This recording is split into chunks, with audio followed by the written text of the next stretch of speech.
Oke, bismillahirrahmanirrahim. Assalamualaikum warahmatullahi wabarakatuh. Waalaikumsalam Anak-anakku warahmatullahi wabarakatuh. semua, selamat pagi. Salam sehat semuanya. Di pagi yang cukup cerah ini, Ibu menjumpai kalian dalam acara mingguan Ganesha Cash. Ganesha Cash merupakan podcast SMA 1 yang memfasilitasi kalian untuk bisa mengetahui informasi-informasi dari sekolah kita di masa pandemi. Oke, di pagi yang cerah ini Ibu kedatangan tamu yang cukup istimewa sekali. Jadi Ibu menghubungi beliau untuk bisa rawuh ke sini berulang 2, 3, 4 kali masih belum kerso. Akhirnya hari ini beliau kerso rawuh ke sini. Beliau pejabat di Bapeda. Kalau anak-anak yang kir tahu pasti. Beliau biasa menjadi juri di ajang kir Krenova. Nah, di Krenova beliau bidangnya di situ. Ya, ini dia Bapak Anggit Wahyu Nugroho SSI MACC. Wah, angel tenan ya. Selamat pagi Pak Anggit. Selamat pagi Bu Irna. Pak ya. Ya, saya manggilnya Pak di sini ya. Karena kita udah tua-tua ya. Bisa diperkenalkan asli mana, kemudian sekarang dalamnya di mana, kemudian pastilah panjenengan alumni sini, alumni tahun berapa? Monggo Pak Anggit. Ya, terima kasih Bu Irna sudah berkenan mengundang saya di acara Ganesha Cash. Perkenalkan, nama saya Anggit Wahyu Nugroho. Bu Irna sudah kenal sekali dengan saya. Beliau satu angkatan dengan saya.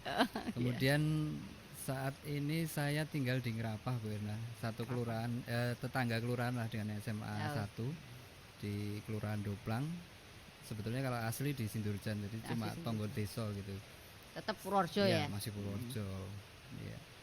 Kemudian saat ini saya bertugas di Badan Perencanaan Pembangunan Daerah Kabupaten Purworejo sejak tahun 2003-2004 ya, cukup lama. Kemudian sempat berpindah ke Dinas Pekerjaan Umum dan Penataan Ruang. Dan saat ini kembali di Bapeda. Oke. Anak sudah 2. Oh, ya. Sudah, enggak tambah lagi nih? Sudah, alhamdulillah sudah 2. Ya. Istri 1 tugas di Magelang, ya di perhutani. Jadi istri alumni sini? Bukan, alumni SMA 9 Jogja. Oh, Jogja ya. Berarti dapat PI Jogja ya. Oke. Jadi bukan MG sukses ya? Ya. Orang-orang sini bilang kalau MG sukses tuh MG ketemu MG. Ya, betul. Oke, ya kita nggak tahu ya, jodoh itu dah Allah yang mengatur. Oke. Gini anak-anakku, Pak Anggit ini kepala bidang. Jadi kalau kepala bidang itu ya di Badan Perencanaan beliau membidangi masalah ekonomi dan pembangunan wilayah. Ya. Ekonomi dan pembangunan. Oke. Jadi kabid di ekonomi pembangunan. Jadi ke depan akan menjadi kepala Bapeda, terus jadi bupati ya. Amin. Sekda dulu, terus bupati. Nganteni Pak Pram loh. Pak Pram juga MG loh. Betul. Beliau senior kita dan pernah satu Bapeda dengan saya ya. Kepala Bapeda dulu ya. Berarti sebelum di asisten 3 ya. Pak Pram ya. Amin ngono lho. Amin. Ya. Atur nuwun doanya. Jadi biar kita tuh punya pejabat gitu loh gitu. Oke, maaf Ibu karena satu angkatan dengan Pak Anggit ini, bahkan dari SMP gitu. Dari SMP kita bareng dari SMP 2 boyongan kemudian kalau dari SMP 2 ke SMA 1 itu. SMA zaman dulu ya. Boyongan. Oke, Pak Anggit ini alumni SMA 1 tahun 93, berarti 27 tahun, 28 tahun yang lalu ya. Sudah lama ternyata ya. Sudah banget ya, Git. Wah, selancar sudah lama banget kita enggak ketemu ya. 28 tahun yang lalu beliau keluar dari gerbang sekolah kita. Gerbangnya masih di sebelah, bukan yang sekarang ya. Masih di yang lama musola. Ya, di gerbang dekat masjid itu. Ya. Jadi Pak Anggit ini alumni tahun 93, jurusan biologi 1. Ya. Bosanova dulu namanya. Bosanova. Ya, saya masih ingat. Yuk yang Bosanova ini ada Pak Anggit. Wah, teman-teman yang dari Bosanova. Bosanova itu biologi 1 naungan orang very aktif ya. Singkatannya itu Bosanova, Bio 1. Malah aku kayak ngerti loh gitu. Iya. Jadi orang-orang yang very aktif di angkatan 93 ada di Bio 1. Jadi kalau zaman dulu itu ada jurusan fisika, biologi, terus sosial. IPS ya, sosial kalau dulu. Sosial sama budaya bahasa. ya, bahasa dan budaya. Jadi kita dulu juga 4. Kemudian kalau yang anak-anak IPA nih kemampuannya di bawah standar, tengah-tengah lah. IPA KW ya, Nah, fisik KW, IPA KW itu ada di biologi zaman dulu. biologi. Kalau zaman sekarang IPA semua Iya. gitu ya, 8 kelas. Kalau dulu Mm-mm. ada fisika, ada biologi. Nah, yang pinter-pinter beneran biologi. Fisik Fisika kelihatan. ya. Pak Anggit itu S1 sebenarnya juga pinter banget. Dan saat itu beliau memilih biologi. Kenapa memilih biologi? Saya ngukur kapasitas saja sebetulnya. Jadi Hmm. tadi tidak di apa peringkat-peringkat atas gitulah. Jadi tadi mengukur ya sedang-sedang saja. Jadi saya ambil di biologi. Oke. Kebetulan juga ada minat di bidang ilmu-ilmu itu gitu. Kimia saya suka. Oke. Kemudian pengalaman SMA gimana? SMA zaman dulu. Zaman tahun 90 sampai 93 kita ada di sini. Ya SMA zaman dulu, SMA kita itu memang sudah menjadi SMA favorit ya. Jadi diperebutkan oleh teman-teman tidak hanya di Purworejo saja, tapi juga Di luar. teman-teman di tetangga wilayah kita. Jadi seperti Magelang juga ada yang belajar di sini, kemudian di Kebumen juga ada yang masuk sini. Jadi Wonosobo. sejak dulu sekolah ini kan menjadi sekolah yang favorit, dikenal di wilayah Kedu sisi selatan, sehingga menjadi incaran lah untuk anak-anak yang mempunyai prestasi untuk sekolah di sekolah ini. Sebuah kebanggaan ketika kita bisa sekolah di SMA 1. Dan perjuangannya dulu luar biasa ya, kita mau masuk Iya, sini ya. betul. Oh, Perjuangannya luar biasa bisa masuk di sekolah favorit ini. Jadi tidak sembarang anak lah. nah. Berbeda dengan sekarang. Mohon maaf, sangu meteran bisa masuk ke sekolah ini. Jangan gitu lah, Iya. karena sekarang Ya, kebijakannya gimana gitu. ya, sistemnya sudah Iya, berubah ya. sistemnya Jadi berbeda. kalau zaman kita boleh lah Betul, SMA 1 harus memang bersaing benar waktu itu. saingan. Kalau masuk SMA 1 tuh ya memang benar-benar yang mau bersaing, yang Iya. mau kompetisi di sini ya. Nah, kemudian di SMA kegiatan apa yang diikuti oleh Pak Anggit saat itu? Saat itu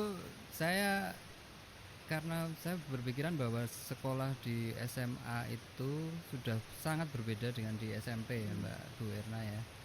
Saya jadi bingung nih manggil Mbak atau Bu nih atau Erna saja. Erna Jadi saja lah. berbeda sekali ketika kita sudah di SMA itu, kita sudah harus mulai mengenal dengan lingkungan, dengan sosial, dengan masyarakat. Jadi kegiatan-kegiatan kalau di SMP mungkin kita hanya belajar atau ekstrakurikuler yang sifatnya internal di sekolah. Tapi ketika kita sudah di SMA ini, kita juga sudah mulai beraktivitas yang sifatnya sosial keluar juga gitu. Waktu itu saya sudah aktif di beberapa kegiatan sekolah ya. OSIS saya waktu itu di seksi apresiasi seni gitu. Kemudian saya juga aktif di olahraga, Sorinji Kempo. Saya waktu itu aktif di bela diri, kemudian juga di kerohanian Islam juga saya waktu itu aktif. Kira-kira itu ya keaktifan waktu itu. Aktivitas. Dan aktivitas dulu waktu SMA ngaruh enggak sampai sekarang? Berpengaruh? Iya, betul. Jadi itu terbawa sampai saat ini.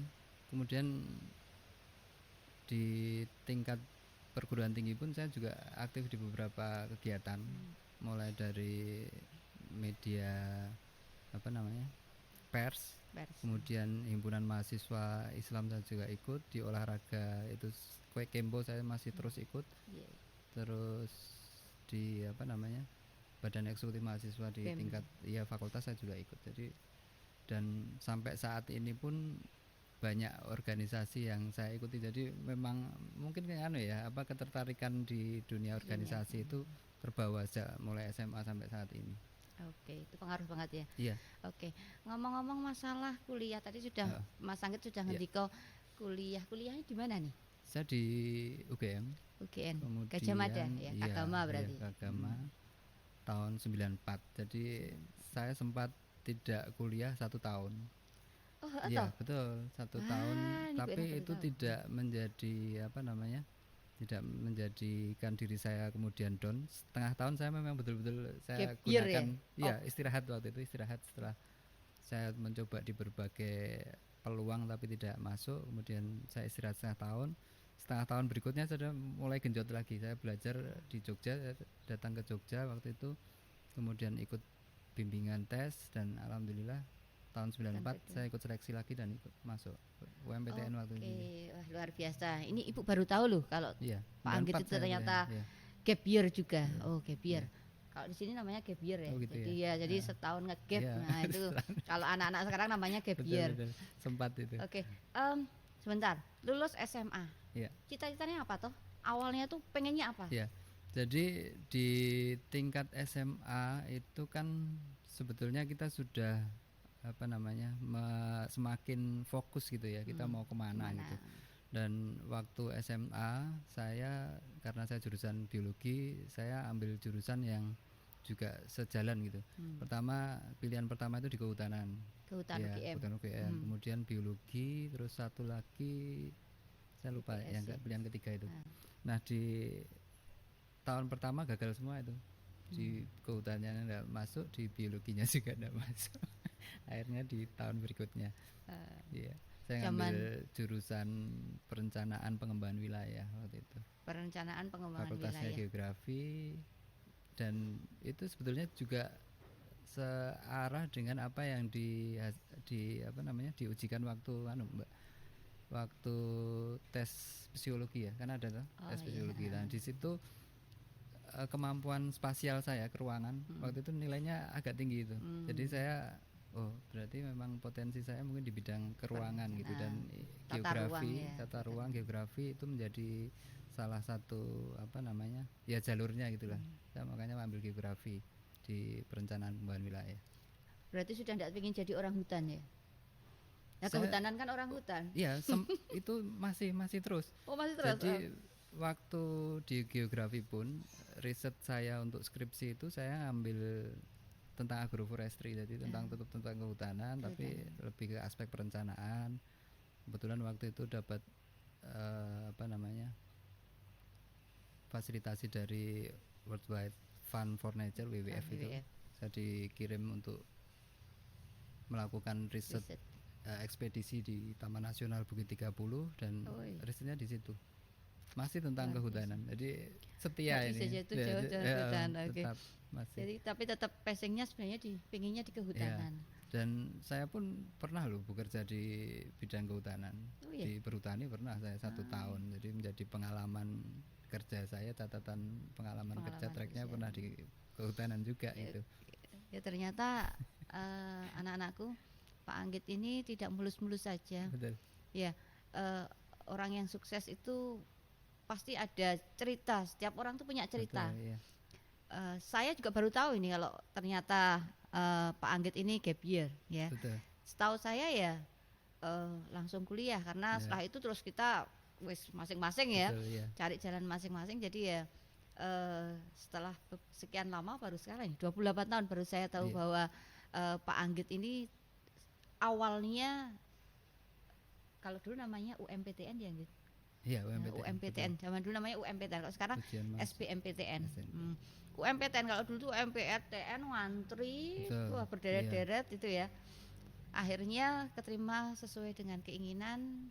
Sebenarnya tidak sesuai juga ya.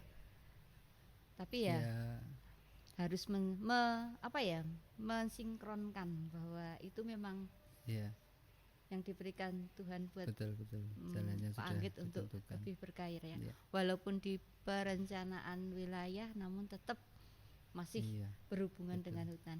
Oke, anak-anakku, Pak Anggit ini dari UGM. Oke, kita kulik masalah UGM. Ini yang kelas 12 ini mau SBMPTN ya. Betul.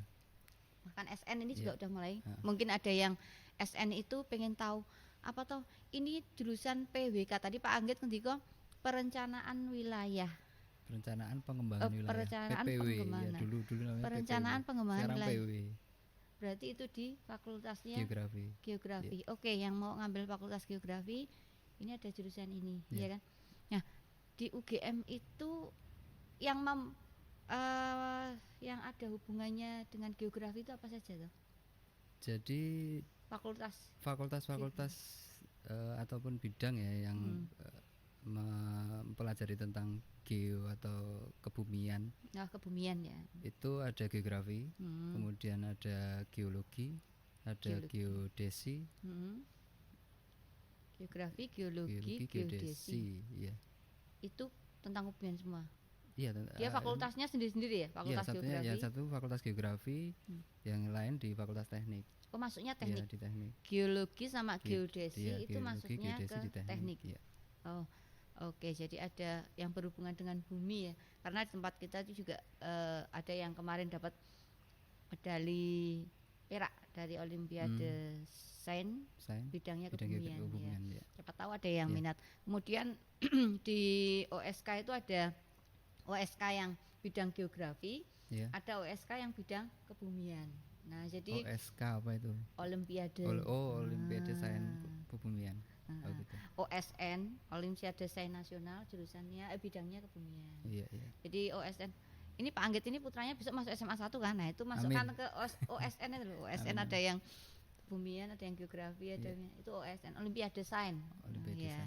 Jadi di situ kita lihat ada geo itu ada geografi, ada geologi, ada geografi, geologi, satunya geodesi. Ya. Nah, geodesi ini apa ini gitu? Geodesi itu lebih ke survei pemetaan, ya. Tapi dalam skala yang kecil biasanya mereka. Oke, sudah. Teman-teman panjenengan, alumni dari geografi, itu larinya kemana? Ya, nah, ini kan perlu tahu juga. Geografi itu sebetulnya ilmunya kan kemudian sangat luas ya. Dia belajar tentang bagaimana mencitrakan bumi, kemudian hubungannya, interaksinya antara bumi tersebut, baik fisiknya dengan manusia. Ya. Kemudian ilmunya di situ belajar tentang berbagai hal.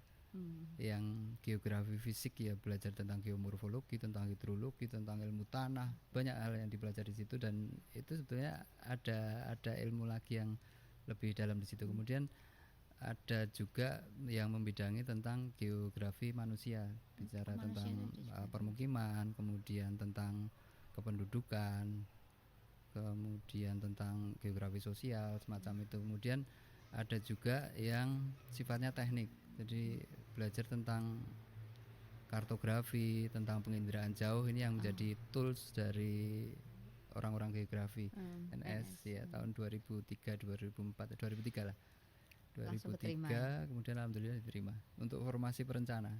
Jadi memang ada formasi perencana dari jurusan perencanaan pembangunan wilayah, kemudian dari perencanaan wilayah kota itu planologi, disediakan alokasi atau posisi di perencanaan di daerah. Iya. Purworejo belum ada ya? Waktu itu belum ada, ya belum ada waktu itu. Jadi 2003 belum ada. Iya belum ada. Oke, terus gini, kok njuk? Oke lah, saya ikut CPNS.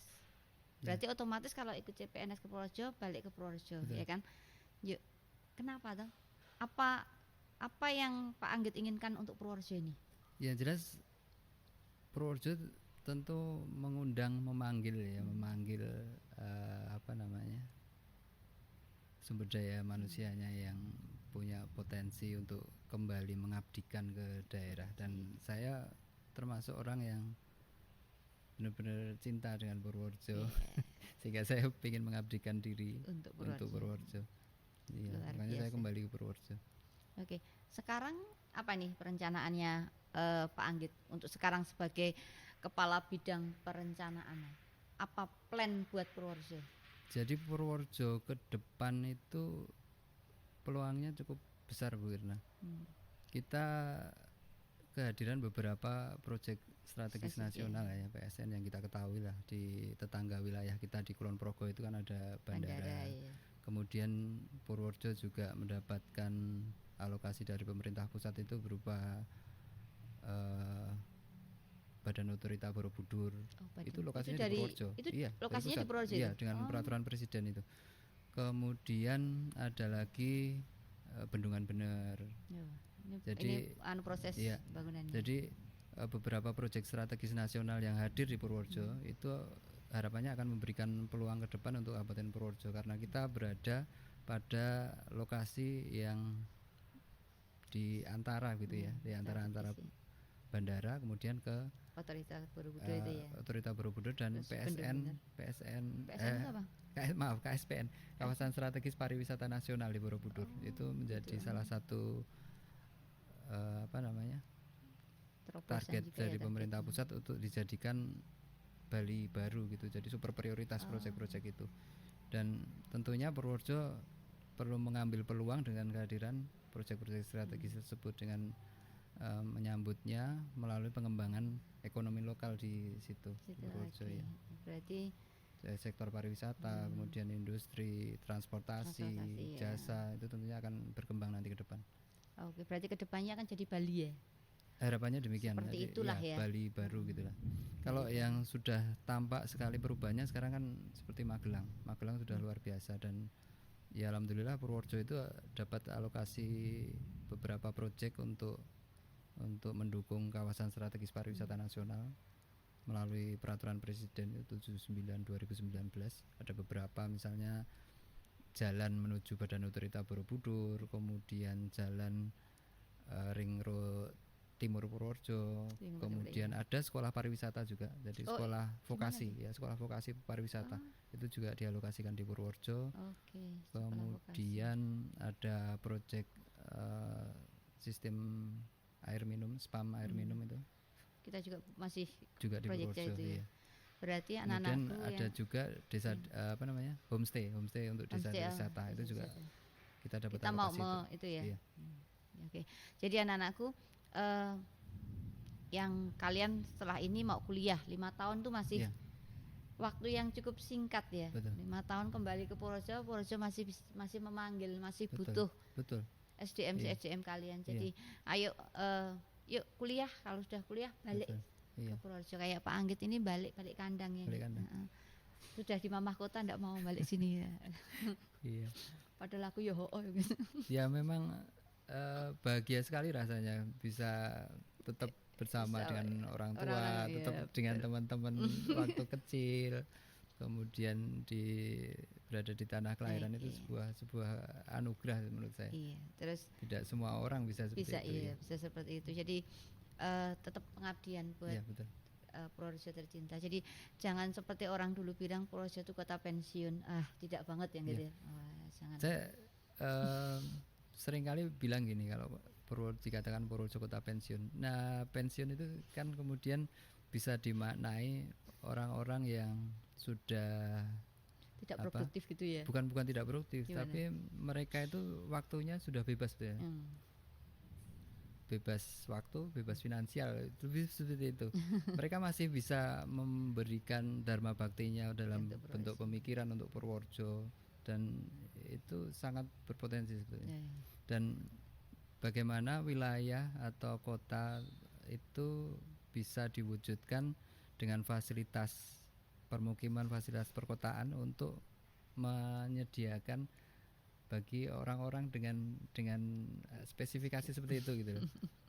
Yang nyaman, yang aman, yang adem ayem ya gitulah untuk Jadi kalau di Purworejo itu suasananya ya seperti ini, jadi nyaman gitu, tidak ada, dan yang pasti masih butuh banyak tenaga ahli untuk membuat Purworejo menjadi lebih lagi.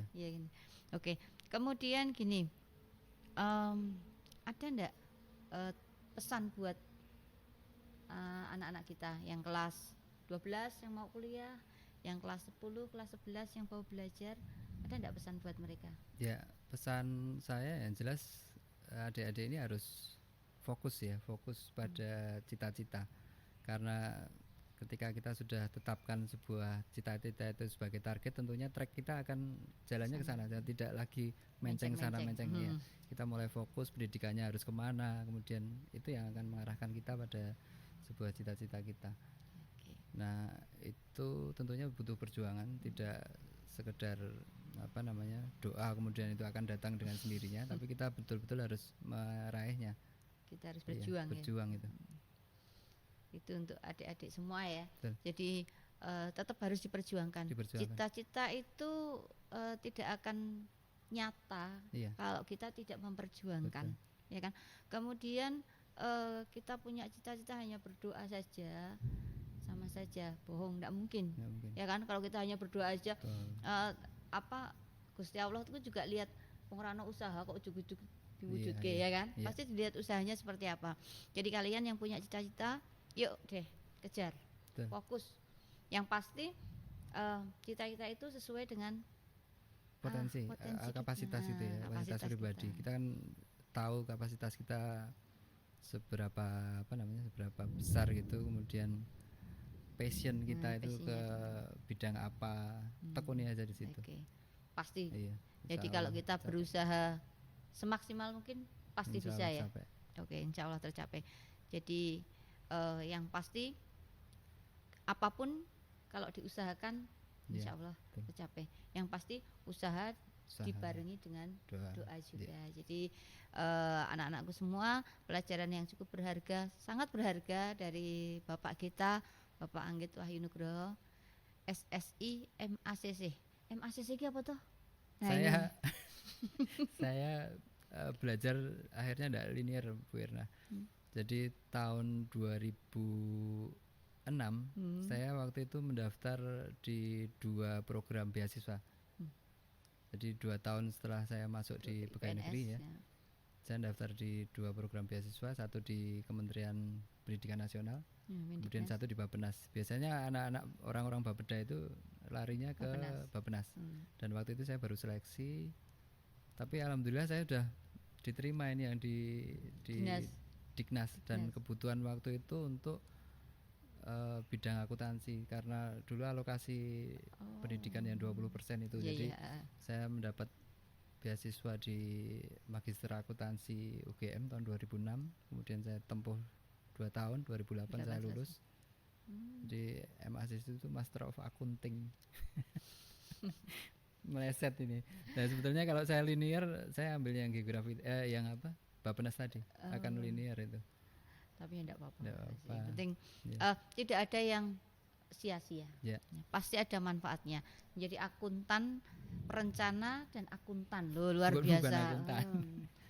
Akuntan kan profesi ya. Profesi ini. Ini Register jenjang pendidikan. Jenjang pendidikan ya setidaknya banyak ilmu akuntansi di sana ya kan. Betul. Jadi untuk merencanakan wilayah Kabupaten Kepulauan Seribu juga perlu akuntan, perlu untuk ilmu menghitung-hitung itu lah, ekonominya ada. Jadi malah bisa melebarkan sayap kemana-mana, luar biasa. Dan jadi kebetulan seperti Bapeda sendiri kan sekarang antara bidang ekonomi dan pengembangan wilayah ini di merger jadi satu. Jadi saya kebetulan punya basic untuk ilmu ekonomi, punya basic juga untuk ilmu pengembangan wilayah, perencanaan. Pengembangan wilayah. Jadi kepala bidang pengembangan wilayah dan ekonomi. Ekonomi dan pengembangan wilayah.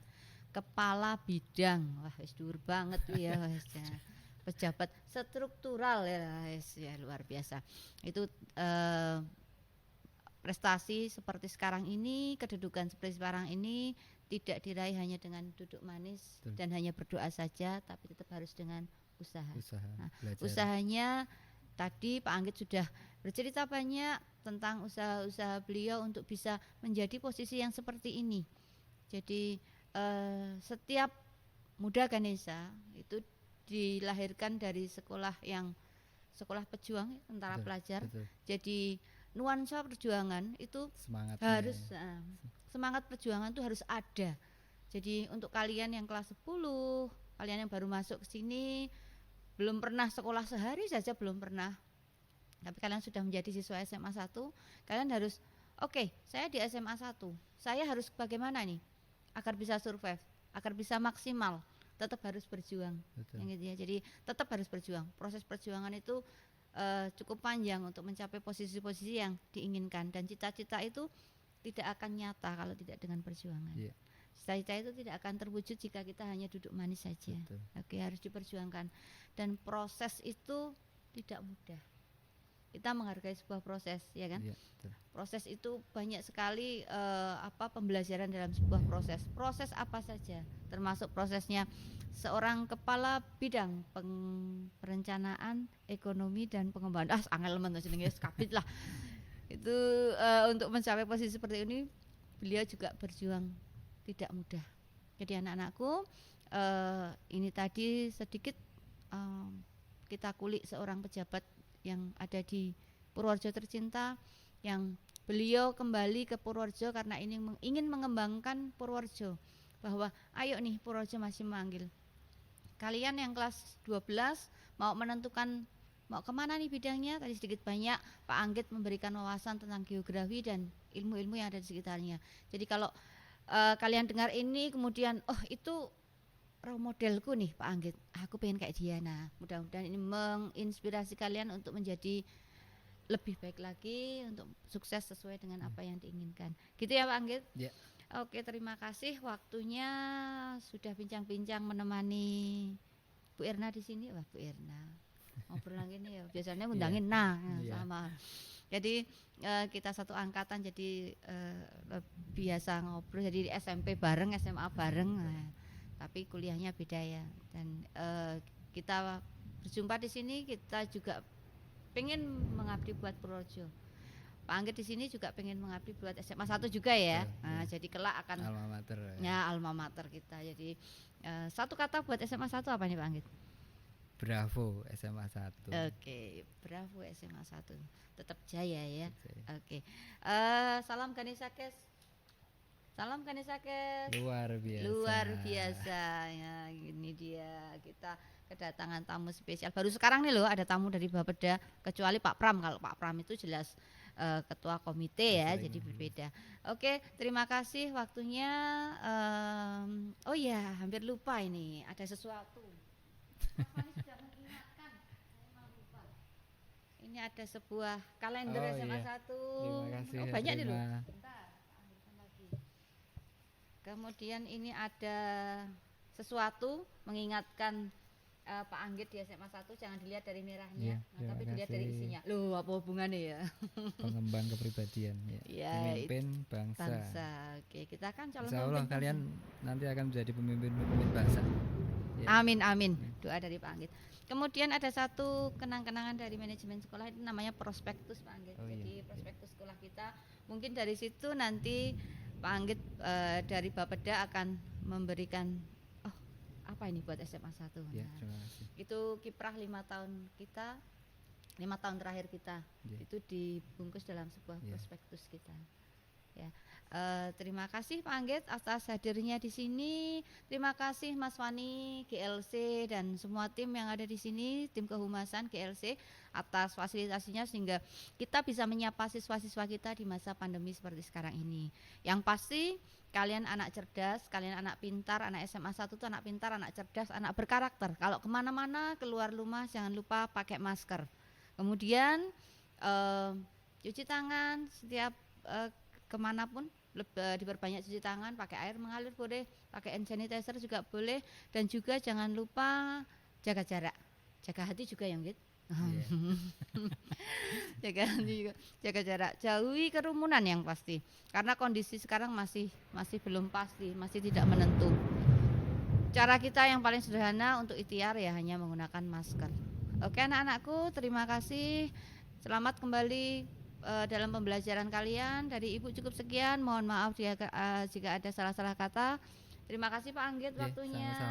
Wabillahi taufiq wal hidayah. Assalamualaikum warahmatullahi wabarakatuh. Waalaikumsalam warahmatullahi wabarakatuh. SMA Negeri 1 Purworejo unggul. Berkarakter. Mendunia. Sekali lagi SMA Negeri 1 Purworejo unggul. Berkarakter mendunia. Terima kasih semuanya.